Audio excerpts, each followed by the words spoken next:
What's up, the internet? It's producer Kyle. Welcome into day 2 of the EXP Expo 3. This is our cornerstone event here at the Experience. We do this every year, except for last year, but we do it every year where we celebrate the great things happening in the comic book community, and we share the things we're most excited about with you, our viewers and friends. So I don't want to beleaguer the point too much, but our first guest today is someone who probably knows it, but in case they're unaware, played a huge role in my young life without even knowing me. They are the creator of something that probably got me into animation more than comics, but certainly got me into animation at a very young age. So, ladies and gentlemen, welcome in the creator of Gargoyles, Mr. Greg Weisman. Hi. How's it going? It's going well. How are you? Very well. So I want to start, and we'll go back in a minute, but you have a Kickstarter running right now for some books that I didn't realize were as rare as they appear to be in the original Gargoyles comics from Marvel, and I can't think of the other publisher. SLG. SLG, that's right. I have them all somewhere. Nick Barucci has been after me for a while to sell them to him. So, not doing it. I'm keeping them. But congratulations on the Kickstarter for the new collections. It's massive. Yeah, we're really excited about it. There are 3 volumes, which you can get in 3 different ways. You can either get the trade paperbacks, the hardcovers, or the deluxe hardcovers, and you can also buy them individually. So the first volume is the old Marvel version of the Gargoyles TV show, which came out at the same time as the Gargoyles TV show, which has a bunch of talented people working on it, including some of Amanda Connor's earlier work. I was at a con with Amanda not too long ago, and she told me that Gargoyles was really her breakthrough project. Writers like Marty Pasco involved. It's a terrific collection. And then volume 2 is the SLG Gargoyles comics that we did in 2007, 2008-ish. I wrote all of those, and we've got some terrific artists on those as well, including Greg Guler and others, Nir Paneri. Just some great stuff there. This SLG stuff is canon to the original series. It sort of bridges the gap from the end of season 2 of the TV series to the beginning of the Dynamite comics that we've been doing for the last year. So if you're curious who it is that Lex has been texting with, if you want to know how Brooklyn wound up with an eye patch and a wife and a kid and an egg and a gargoyle beast, check out those SLG comics in volume 2. And then volume 3 is an SLG spin-off series we did, Gargoyles Bad Guys, which features Hunter, Dingo, Fang, Yama, and Matrix. It's sort of like the Dirty Dozen. It takes 5 of our best Gargoyles villains and sets them on a path for redemption, to some extent against their will. And that's a really fun series with art by Corinne Charlebois and Chris Jones and Robbie Bavard and others. And so that's volume 3. And those are also canon. Those the Bad Guys issues are also canon. Now, all 3 of the material in all 3 of these volumes has been out of print for a very long time. The Marvel stuff was never collected. Some of the Gargoyles and Bad Guys stuff was never released as individual issues, but only collected. But those trades for the SLG stuff were small digest-sized trades. So this is the first chance to get some of this stuff in full size or larger if you order the deluxe hardcovers. And they've been remastered. It's great looking stuff. And the main thing is, look, this Kickstarter's funded already. But we still want people to jump on board, because what we're trying to do very consciously is show the powers that be at Dynamite, at Disney, at other places, that Gargoyles is not this little niche property, but has a substantial fan base. So the number that I'm really looking to get up, ironically, is not the dollar number. I'm looking to get the number of backers up. I want the powers that be to really see that there are a lot of people who are willing to vote for Gargoyles with their wallets. And I don't care if you make a small purchase, a big one, if you just want to donate $1 to prove that you're a fan. Any of those things are helpful. We really just need that number of backers to soar. And that's why I'm doing this hard sell that I've been doing for the last 3.5 minutes. Well, I don't think it's a hard sell when you're talking about something that, again, to a person of a certain age, this was their childhood or their early adolescence, or, you know, in their young life. This was a big part of it. If you're, you know, like me, I remember when Gargoyles came out, it was really the first time I had seen sort of action animation in that way that wasn't goofy. You know, like you had things like Inspector Gadget, which was goofy, or, you know, some of the other stuff, some of the TMNT stuff that was coming out in and around that era that was a little more campy, maybe is the better word.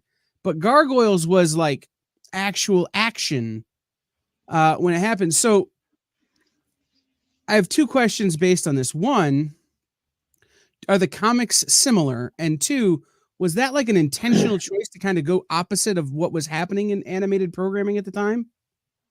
I think we wanted to diversify. We were on the Disney Afternoon when we started, and we wanted to diversify the Disney Afternoon. We had a bunch of shows that we really loved, including DuckTales, Darkwing Duck, Goof Troop, Tailspin, Chippendales Rescue Rangers. They were a bunch of really terrific shows. I worked on, in some capacity or another, on almost all of them. And they were all very different, but at the end of the day, they were all funny animal shows. And I think we made a conscious decision with Gargoyles ultimately to take it in another direction. I don't think we were the first action show out there to be taken that took the action seriously. There, I mean, Batman the Animated Series came out a year or two before us, probably 2 or 3 years before us. And you keep going back, there was Johnny Quest, there was even the original Space Ghost was something that took the action seriously, or anime shows like Speed Racer that were in the United States from when even I was a kid, and I am ridiculously old. And but I do think that we set out with Gargoyles, people like myself, Frank Parr, Michael Reeves, Gary Sperling, Carrie Bates, Bryn Chandler Reeves, Lydia Morano, and all our great artists on it to create something that we would like to watch, and something that worked for kids with explosions and colorful characters and all sorts of stuff, but also worked for tweens and teens and college students and adults, etc. We wanted something that worked on multiple layers, and that's what Gargoyles was for us. It was a passion project for me and a lot of people who worked on it, including Keith David, who was the voice of Goliath, our voice director Jamie Thomason, and many other people. And the comics are in the exact same tone. You know, I didn't want to tie the artist's hands and sort of say, you've got to follow this model pack exactly. I said, you know, we want consistency. So, you know, Gargoyles have 3 fingers and a thumb. So we didn't want suddenly them to have 5 fingers or 6 fingers or something like that. You know, Goliath is taller than Hudson, so I don't want Hudson suddenly to be taller than Goliath, but I also wanted every artist who worked on the comic to use their own style, and really go to town on it. And I think that's proven out both in the Marvel stuff and the SLG stuff, and in the current Dynamite stuff that we're doing now. Gargoyles, which we're on issue 11, just came out of 12. Gargoyles Dark Ages issue 5 just came out of 6, And on the new book, Gargoyles Quest, which you guys haven't seen yet, but which I'm just finishing the third script on. And on all three of those books, again, we're just getting knockout art. But the trick isn't like, hey, you've got to be slavish to the character designs from the show. It's like, use your style, be consistent with everything on the show, but just go to town on it. And that's been a very successful formula for us going on 30 years now, because this is 2024, the 30th anniversary of Gargoyles. So let's go all the way back, probably more than 30 years, because I know these things take a long time to shepherd before anyone ever sees them. Right. Tell everyone who may not be aware the story of how Gargoyles came into existence. How did it start? How did you come up with the idea? What was kind of the driving factor? Okay, so to really go back, you have to go back to me in high school going to Europe on one of these trips where you go to 8 countries in 5 weeks kind of thing on a bus with a bunch of other teenagers, right? And I just was fascinated with gargoyles, which you saw everywhere, on buildings, on cathedrals, on all over the place. And there was something about the concept of, there's not a lot of actual legend attached to gargoyles. It's not like there's a big, prior to our show, a big mythology for gargoyles the way there are for vampires or werewolves or stuff like that. And what it was is they put these decorations up to scare off evil spirits. That's almost, with 1 or 2 exceptions, the extent of the mythology about gargoyles. And I thought, well, that's fascinating. You put up a scary monster to scare away things you're even more scared of. So then you flash forward. It wasn't like I was sitting there thinking, I'm going to do an animated show about this someday. That was not my thinking. But if you flash forward to 1991, I was a development executive at Walt Disney Television Animation. We had a TV series that I loved called Disney's Adventures of the Gummy Bears, created by a guy named Jim Magon. I loved Gummy Bears. Thought it was great. But it didn't get a lot of respect, and we kind of knew why.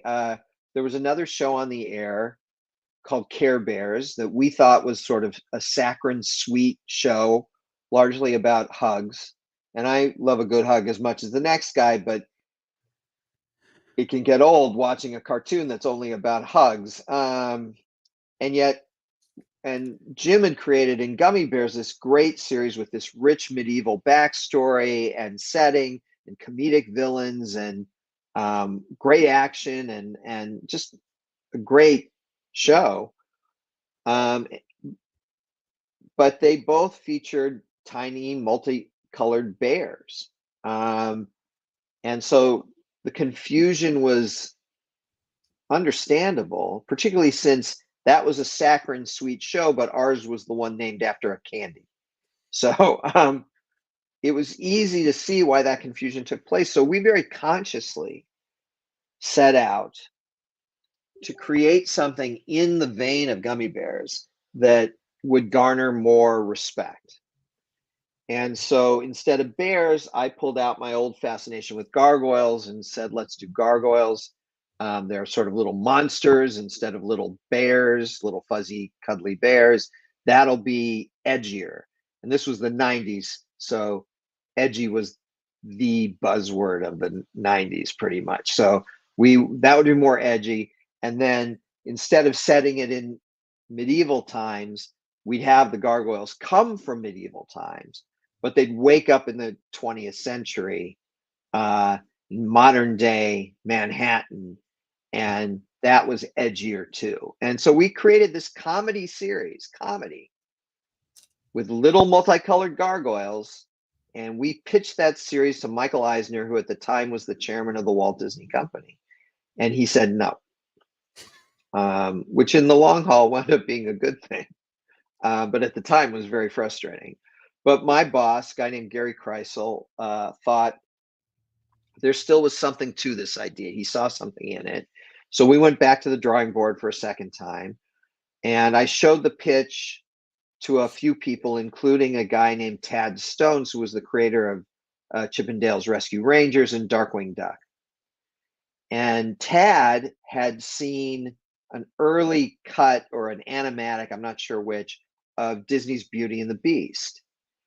And he had that fresh in his mind. And he said, you've got all these little cute gargoyles. What if you did one big gargoyle instead? Because we had a female human friend of these gargoyles. He's like, what if you did a more Beauty and the Beast kind of story? So that interested me. My background wasn't in funny animals or cute little gargoyles. My background was in comic books. I had worked at DC Comics for years before going to Disney.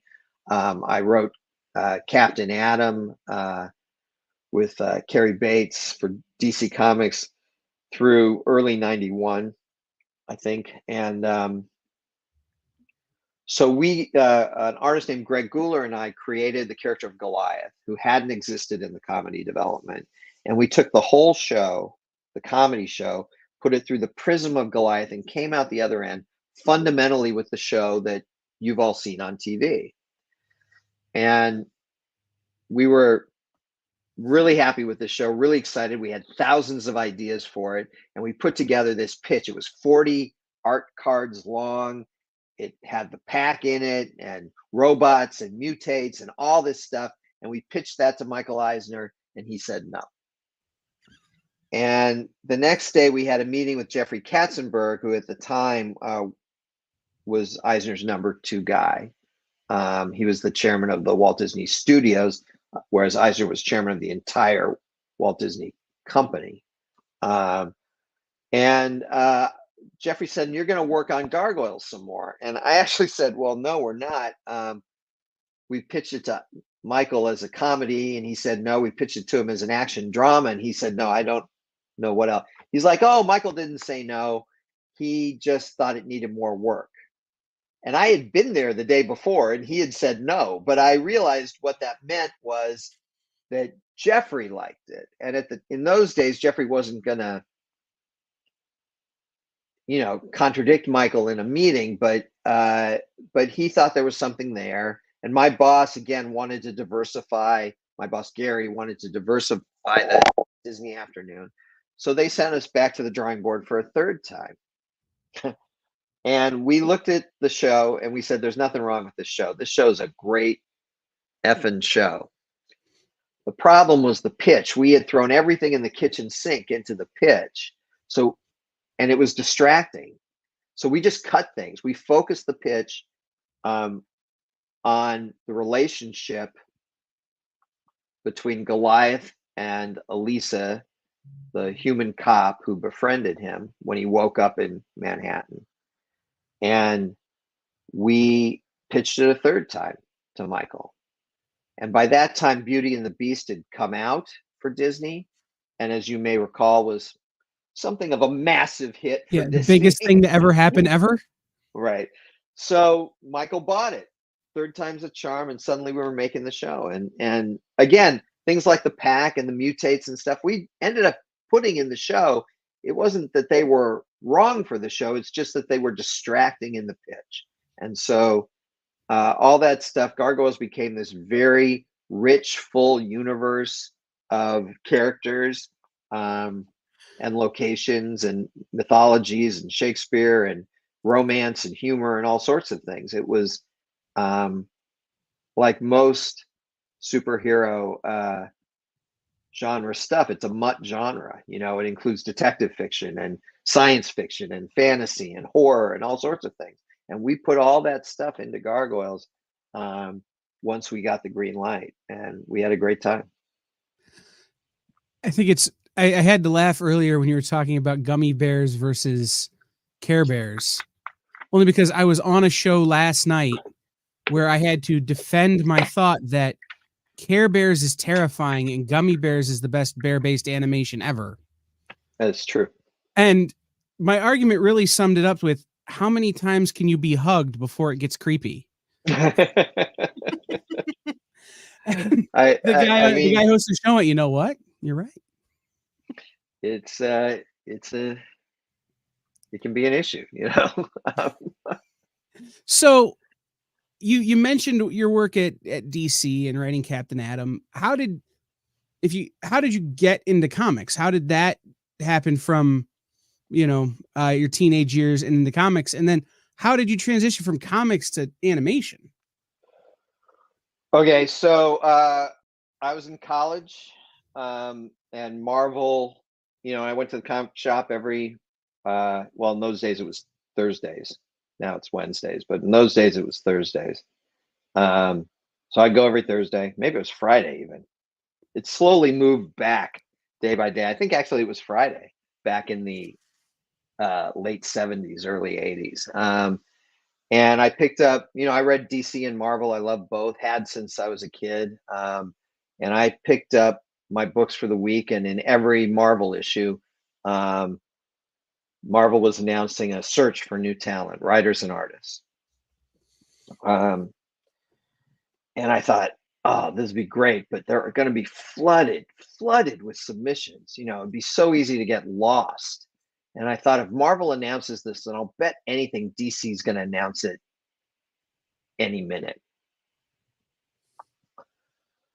Because that's just what happened in those days. If Marvel did something, DC did something. If DC did something, Marvel did something. It was just the way of things. Maybe it hasn't changed, frankly, but it definitely was true then. And so instead of prepping Marvel submissions, I followed the Marvel guidelines more or less because I didn't know what else to do. But I prepped DC submissions. And sure enough, 1 month later, DC announces a new talent search, and I send in my stuff. And years later, when I was on staff at DC, I was cleaning out a filing cabinet, and I found the logbook for what was then a comic called New Talent Showcase, where they logged in all the new material that came in from as soon as they announced that search. And mine was literally the second name on the logbook. There was one other person who logged in ahead of me, and his address was in Manhattan. So I thought, okay, he probably literally walked this stuff over here. Otherwise, I beat everybody, And so I sent in my submissions, and DC, again, this is some of this stuff I found out later, prepped 2 responses when they received submissions. They prepped 1 response for writers and 1 response for artists. And about 70% of the submissions they received were from artists. They, having logged my submission in, they promptly lost it. Couldn't find the submission, but still had my name and address in their logbook. So instead of sort of writing back and sort of saying, hey, we couldn't find your stuff, can you resend it? They just said, well, odds are he's an artist, because most of the people submitted are artists. So they sent me the packet for artists. And I was 19 years old, and I was outraged by this in a way that only a 19-year-old can be outraged. And I sent a letter to DC expressing this outrage, saying that I was a professional. So of course I had copies of my stuff. I did have copies, but I was not a professional. I'd never sold anything in my life. So that was a lie. But I said, I thought this was really unprofessional of DC, to do it this way. Again, years later, when cleaning out that filing cabinet, hanging folders, you want to put something in that. Well, if you slip something between 2 folders, it'll slide down to the bottom of the cabinet drawer, and you won't be able to see that it's there. And when I was cleaning out that cabinet, I found my submission at the bottom of the cabinet drawer. This is years after this originally took place. So I sent this letter of outrage to DC Comics. And in those days, you sent a letter by literally putting it in the mailbox. There was no email. That didn't exist. There were no cell phones. I put a stamp on it, sealed the envelope, and put it in a mailbox. And I want to tell you, 3 seconds after I put that in the mailbox, I was like, oh my God, what have I done? I'm never going to be hired. They're going to read this letter, think I'm a complete jerk, and I'm never going to work in comics ever. So about, I don't know, week, 2 weeks later, I lived in a dorm room with a roommate who was not into comics. In those days, I only knew one other guy in my college who was into comic books. And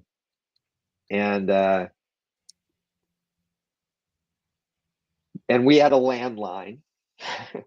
So the phone rings, my roommate picks it up, and he goes, it's Dick, some guy named Dick Giordano. And Dick Giordano was the executive editor of DC Comics at the time. He was a great guy. He was a mentor to me, definitely. But back then, I thought it was my one comic book friend who I told this story to, who was messing with me. So, because I'm like, yeah, right, Dick Giordano's calling me, right? So I get on the phone. I said, so this is Dick Giordano. And this voice I did not recognize, but I knew was not my friend, said, yes, this is Dick Giordano. And he said, I read your letter. And I'm thinking, oh my God. But he liked the letter. And he said, are you going to be in New York anytime soon? Because he could tell from my area code that I was in California. And I said, yeah, as a matter of fact, I'll be there in March, which was when I had spring break. And so we made an appointment for me to come into DC's offices and meet with him. And now, once I got off the phone, I had to figure out how the hell am I going to get to New York in March. But you know, I had a cousin who lived in New York who was let me crash on her couch, and I had my dad had miles, and he let me use the miles to fly back and forth to New York because I had no money. And I got to New York, and I'm staying with my cousin, and she, the morning of my meeting, and I'm dressed in a suit. Like my entire life, this is like fancy what I'm wearing now. But I thought this was like a job interview. So I'm wearing a suit and tie, and because I didn't know what comic book people dressed like, I'd never been to a convention or anything like that. Conventions were few and far between in those days. And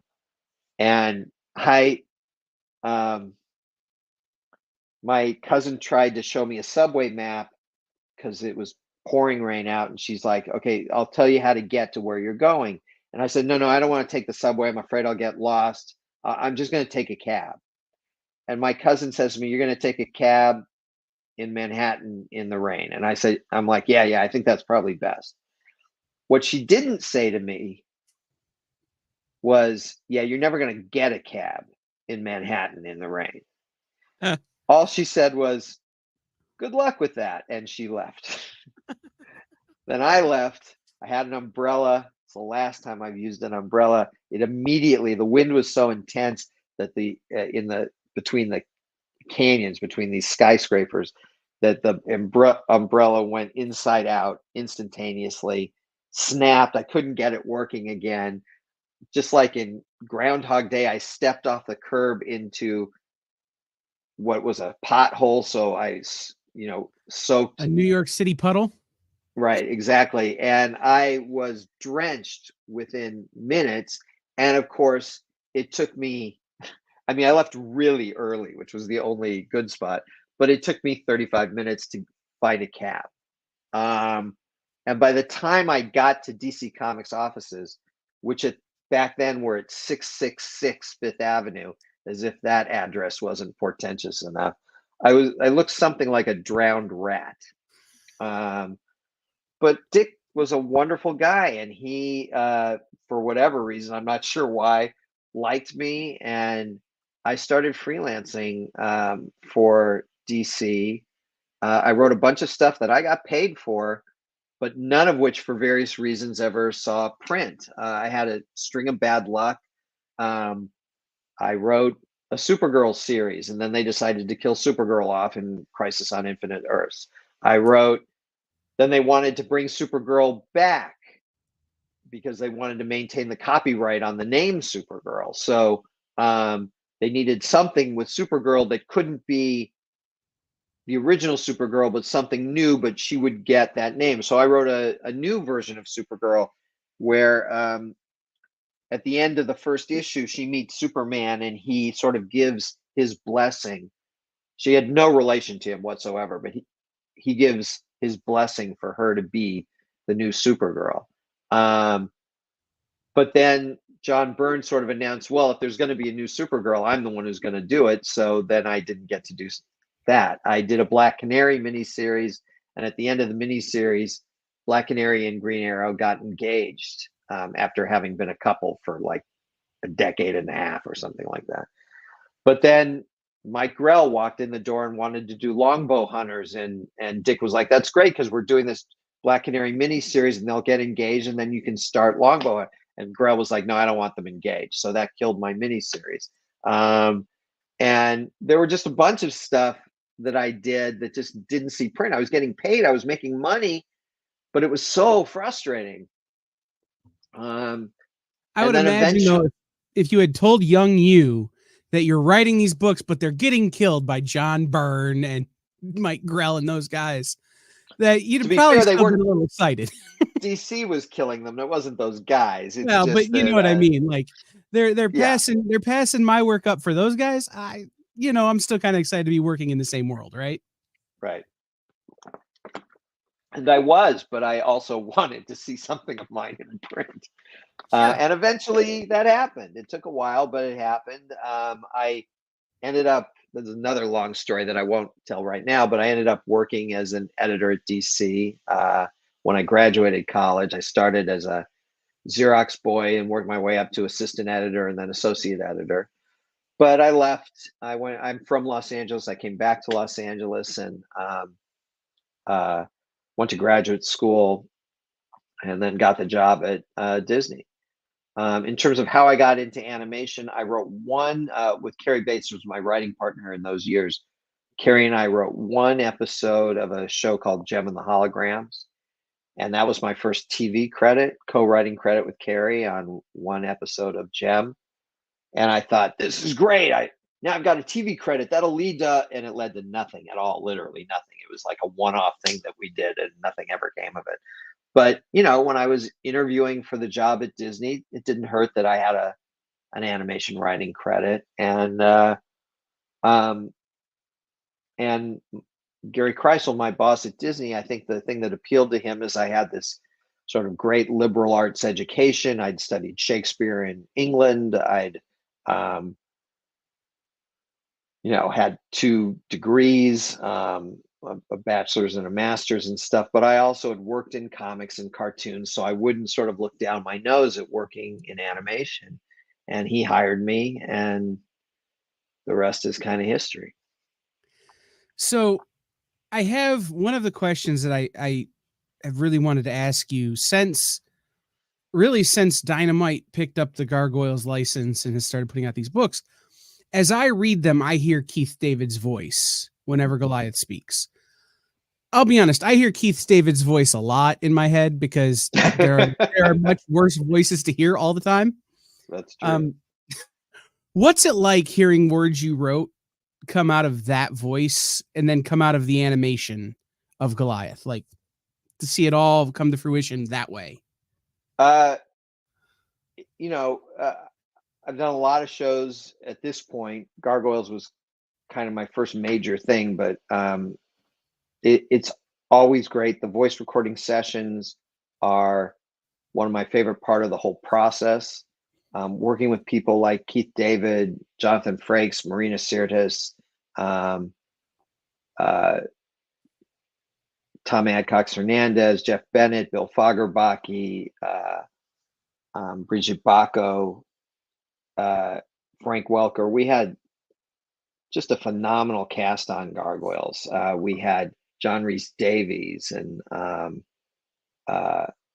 Roger Reese and just Clancy Brown, Matt Frewer. The list goes on and on and on. And when I write the comics now, I'm always hearing their voices when I'm writing the dialogue, even if they're not likely to ever say that dialogue out loud. That's what I hear because they're in my head. And we had just so much fun at those recordings. But that's the bread and butter of what I've done for the last 30 plus years, is work in animation and work with great actors doing terrific stuff. And whether it's Josh Keaton on Spectacular Spider-Man, or Stephanie Lemelin and Danica McKellar, Jesse McCartney, Nolan North, Kari Payton, Jason Spizak on Young Justice, or all the many other shows that I've done and the great cast I've worked with there. It's always one of the true joys of it for me is those sessions, and then just getting words that I've written plussed and double plussed by actors is great fun for me. When you came back to doing the comics with Dynamite and this whole thing started, as I was reading the first few issues of that main Gargoyle series, I felt like the voices of the characters had changed, not like in my head the way they sound, but like they had maybe lived a little more than I remembered the characters from the original Marvel books or the animated series.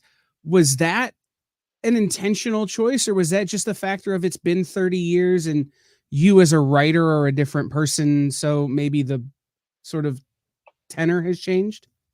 Oh, I don't know the answer to that. I mean, for me, I'm like I said, I hear the voices of the actors. I'm trying to get the voices of these characters down. They've grown in the sense that the Gargoyles woke up in Manhattan in 1994, and this book is set in 1997. So it's been 3 years. It hasn't been 30 years, but it's been 3. And so there's a little more history behind their conversations, behind what's going on, behind all the things that they've done, that runs through those 2 seasons of the show, which was 65 episodes, the 18 issues of SLG stuff. And at this point, if you throw in the Halloween special we did, the 17 issues that have been published so far by Dynamite, with at least 7 more on the way and more planned beyond that. So all this stuff is part of a continuum. God knows I've changed as a writer across 30 years, one would hope I had.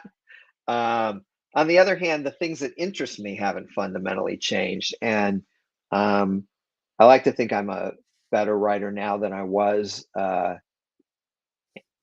But I'm not trying to alter what Gargoyles is. I'm just allowing it to continue to evolve. And the feeling that Goliath would have 3 years into his life in the modern world is going to be a little different than how he felt when he first woke up. And he's going to be more sophisticated about certain things. And then there are other things that still are a mystery to him about modern life. Absolutely.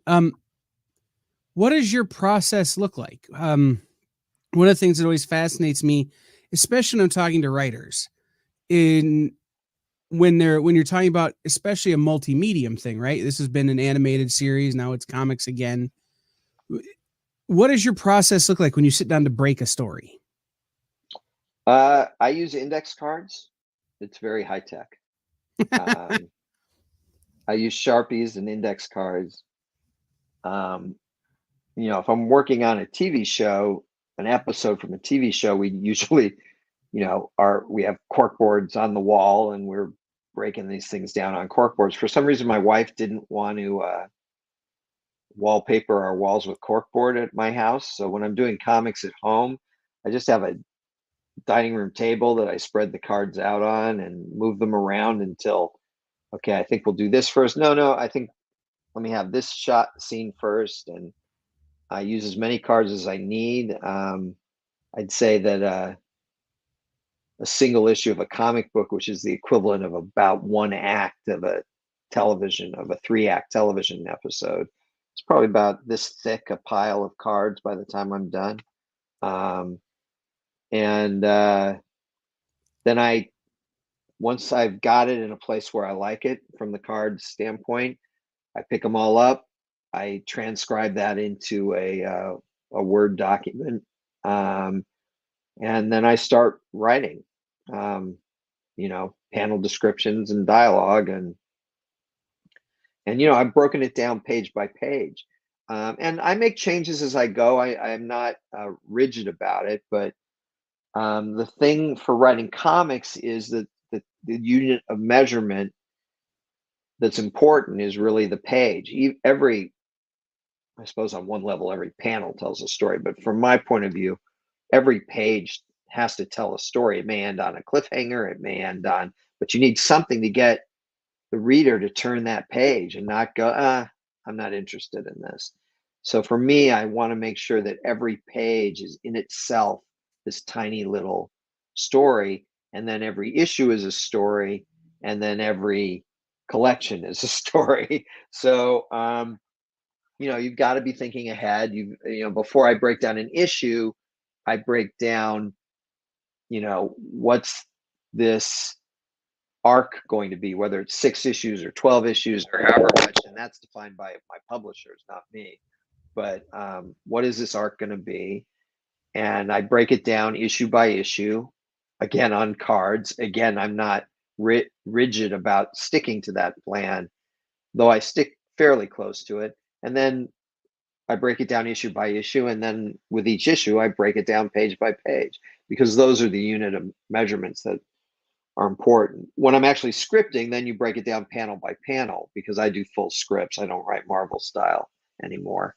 But whether I'm doing that on Gargoyles or Gargoyles Quest, or the new book I'm doing for Marvel, which is the Spectacular Spider-Man, which is comes out in March and features both Peter Parker and Miles Morales hanging out and doing spider stuff together. Well, you heard it here first, folks. Add that one to the pull list, because that'll be a hot one. It's got art by Humberto Ramos, and it's gorgeous. It's just incredible. In the words of the young people, say less. Sold.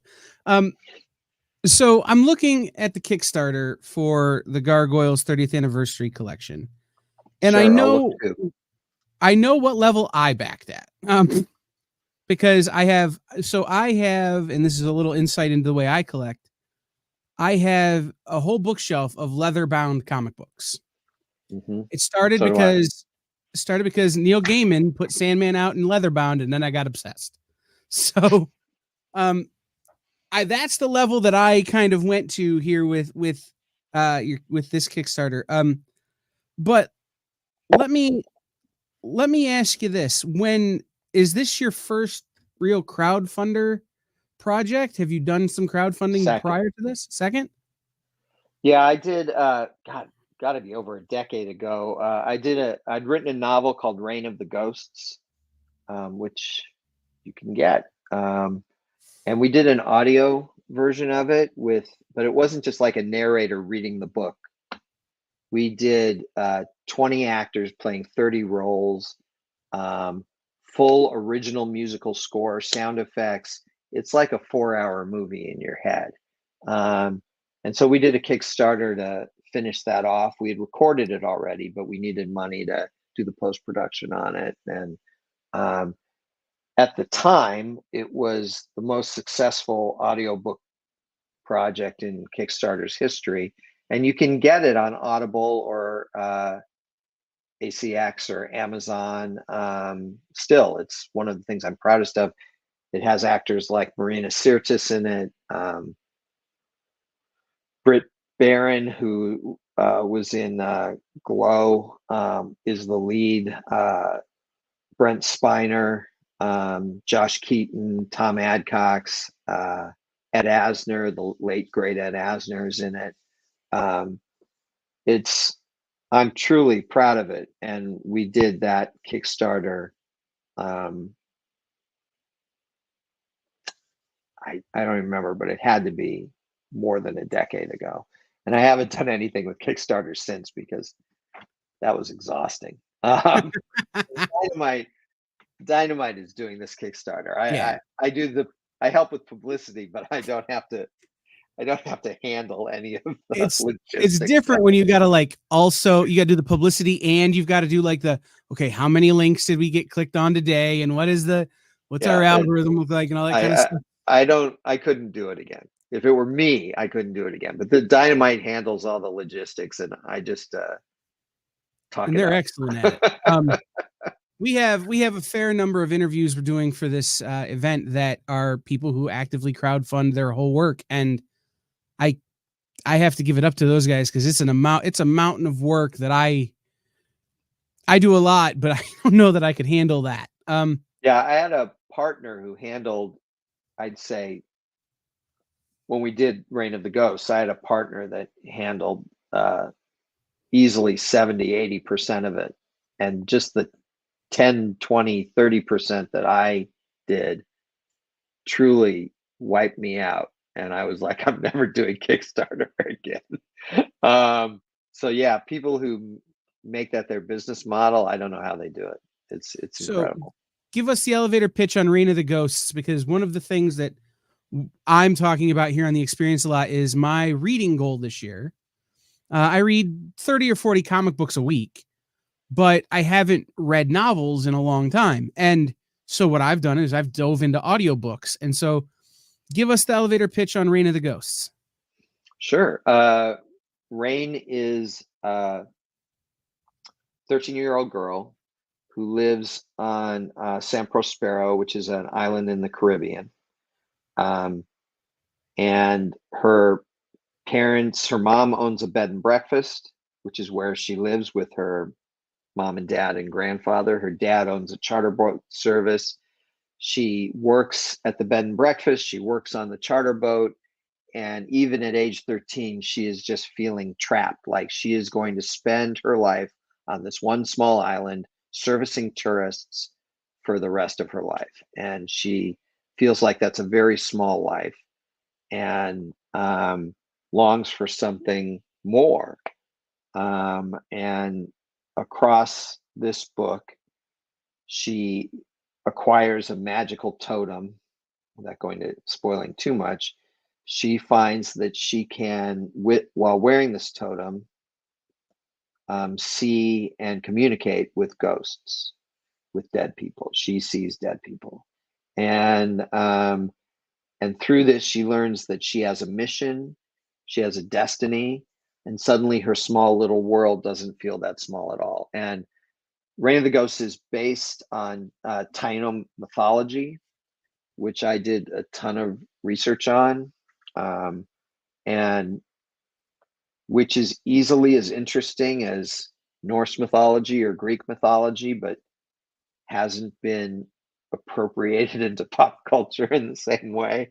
So I did, back before I had ever heard of this term, a little cultural appropriation and wrote a novel based on Taino mythology about a Taino girl named Rain Kasich, who finds that she's got a role to play in the cosmic scheme of things. And it's a ghost story, it's a horror story, not, it's a YA book, but so it's not, her too horrific, but it is a horror story. And then I did a second book in that series called Spirits of Ash and Foam, which is also available on Amazon. It'd be probably pretty hard at this point to track down in a bookstore, although you might get lucky.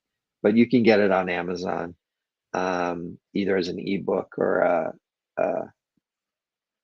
order it a hard copy. I also sell them at conventions when I go to conventions.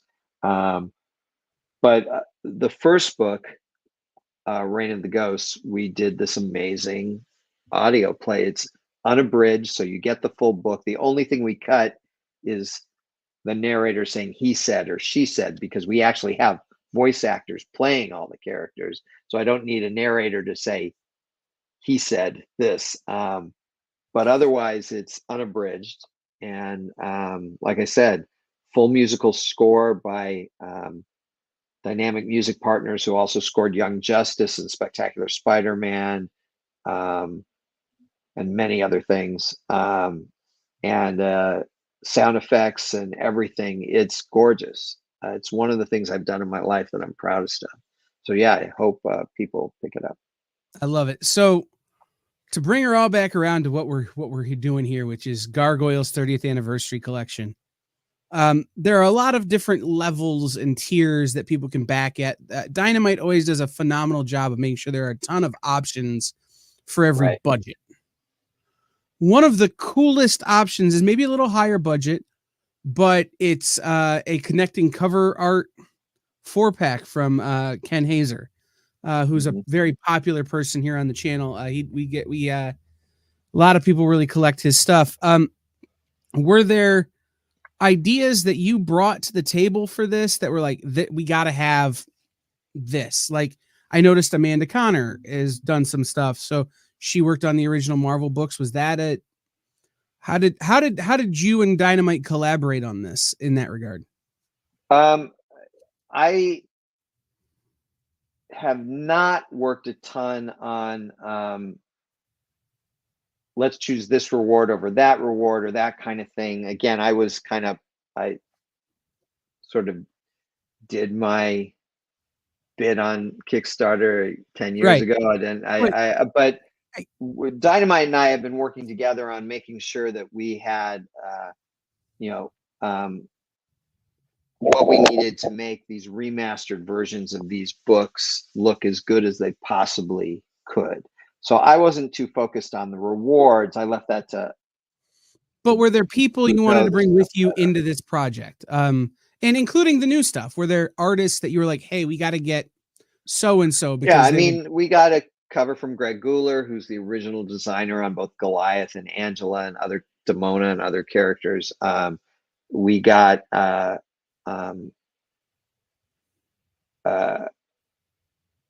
contributions from a lot of different people.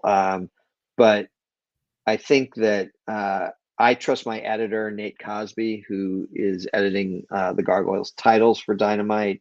And I trust Dynamite to handle the Kickstarter stuff. I'm focused on writing the best Gargoyles stories I can at any given moment, and making sure that the look of the thing is as good as it can possibly be. I'm not trying to be an editor on this book. I'm not trying to be the guy who assembles all these elements. I'm trying to make sure that what we are doing is as good as it can possibly be. So there are 17 days left in the campaign. And we won't talk about the money because it's about the number of backers. Do you have a backer? Do you have a number? Will you say the number? Or are you worried about jinxing it? The goal number of backers that you'd love to see?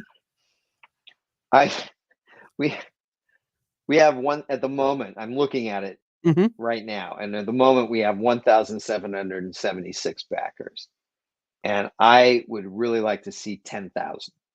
And Nice. with only 17 days left, that seems tough, to be honest. But that's what I'd like to see, because again, we're funded. That's great. But what I'd like to see is something that we can point at as objective proof to the powers that be that this is not a little cult property, a little niche property, but in fact, there are a ton of Gargoyles fans out there. So the big trick, and the big thing I'm asking everyone, and obviously, Kyle, we really appreciate you helping us with this, is not just, go and back yourself. Please do. Again, I don't care how much you spend. You can spend $1. But add your name so that we have more backers. Obviously, I'd be happy if you spent more than $1, but that's not the point. But beyond that, what we'd also like you to do is help us spread the word, because I think I believe strongly that there are a ton of Gargoyle fans out there, but this is a loud world we live in, and the internet is a very loud place. And so rising above that volume, getting a critical mass of people to be aware of any given project, I don't mean Gargoyles specifically, but literally anything, is a huge challenge. So, if you have friends who love Gargoyles, loved them in the past, maybe you picked up a few issues of the Dynamite book, maybe don't even know about the Dynamite book yet. Make sure that they know about this stuff. You can't make other people be backers, but they can't be backers if they don't know it exists. Right. So what we're asking all the fans to do is not just back us, but also help us spread the word about it, because that's my fear. My fear isn't that we don't have 10,000 Gargoyles fans. I know we do.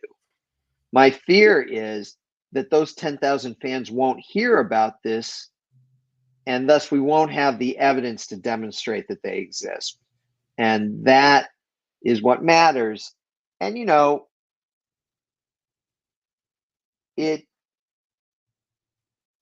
it doesn't hurt to bring that monetary number up, but the backer number is the number that I'm most concerned about. Oh, absolutely. And so, yeah, I don't think 10,000 objectively is an unrealistic number. It may be tough for us to get with only 17 days left, but if everyone spreads the word, and look, you may say to someone, "Hey, what about Gargoyles?" And they say to you, I must have missed that one. I don't know." And you then tell them, "Oh, it's great." Right. Show them some stuff, watch an episode with them, whatever, in the next 17 days, and get them to, get them hooked. We're very happy to get new fans, and these comics are a great entry point.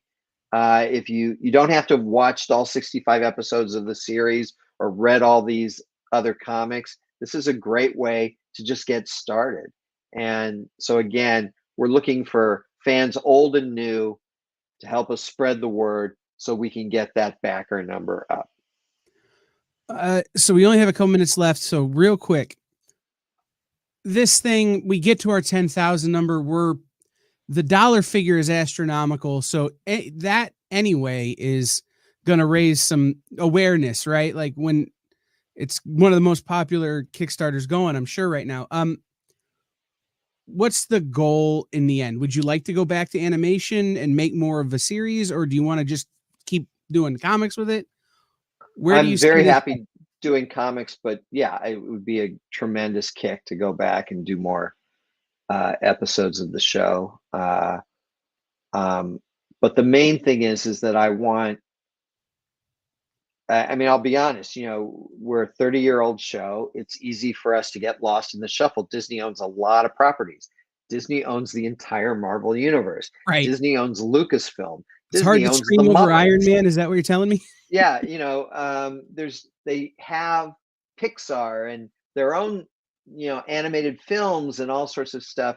And it's really easy for them to sort of look at Gargoyles and go, well, yeah, that was kind of good, but the next Marvel movie or the next Star Wars something or other are more likely to make us money than Gargoyles is, because Gargoyles is a niche property. Who remembers a 30-year-old show? And my answer is a lot of people do. The first issue of Gargoyles that Dynamite put out was Dynamite's best-selling single issue ever. Right. And that doesn't happen unless there are a lot of fans. But again, it's hard to find ways to demonstrate that fandom to Disney and the other people involved. And this is a fantastic way to do it if we can get that number high enough so it doesn't still seem niche. It seems like, no, this is a great thing. So we know it's a great thing. We've got to make sure that the company knows it's great enough that they keep letting us make more, whether it's comics or cartoons. To some extent, that's not a big deal to me. I enjoy doing both or either, but I want to keep doing something with these characters. I love these characters. I love this universe. I want to keep playing in it. And for that, we need the powers that be to feel like, yeah, let's do a Gargoyles novel. Let's do a Gargoyles this, a Gargoyles that. Let's put out another Gargoyles t-shirt. I've got 25 of them, but I'd take a 26th one. You know what we it's need? that kind of thing. Disney's seeing a lot of success right now with rewatch podcasts of their old shows. So what we need is a Gargoyles rewatch podcast.